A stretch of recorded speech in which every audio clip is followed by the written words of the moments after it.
যখনই জিহাদের ডাক আসবে তারা যে অবস্থায় থাকুক না কেন জিহাদে তাদের তাজা রক্ত ঢেলে দিতে প্রস্তুত থাকবে।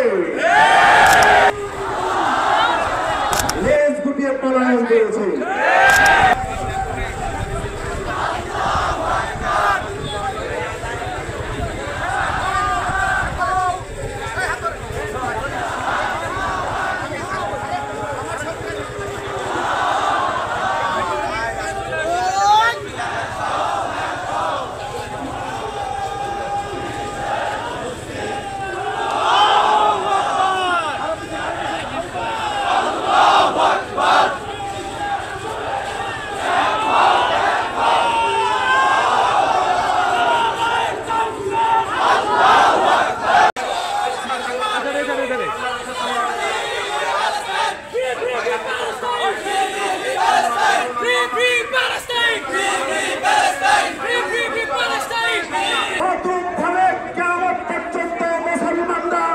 যখনই জিহাদের ডাক আসবে তারা যে অবস্থায় থাকুক না কেন জিহাদে তাদের তাজা রক্ত ঢেলে দিতে প্রস্তুত থাকবে।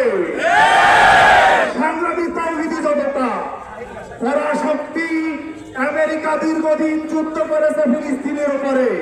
শেষ পর্যন্ত যখন দেখেছে ফিলিস্তিনি বিজয় সম্ভব নয়, আফগানিস্তানে দীর্ঘদিন যুদ্ধ করার পর যখন দেখেছে আফগানিস্তান বিজয় করা সম্ভব নয়, লেজ গুটিয়ে পলায়ন করেছে। সংগ্রামী ভাইয়েরা আমার, ফিলিস্তিনের গাজার বাড়িঘর পুরা শহরটাকে তছনছ করে দিয়েছে, কিন্তু মুজাহিদ ভাইদের হামাস নেতাদের মনোবলকে তারা বিধ্বস্ত করতে পারে নাই।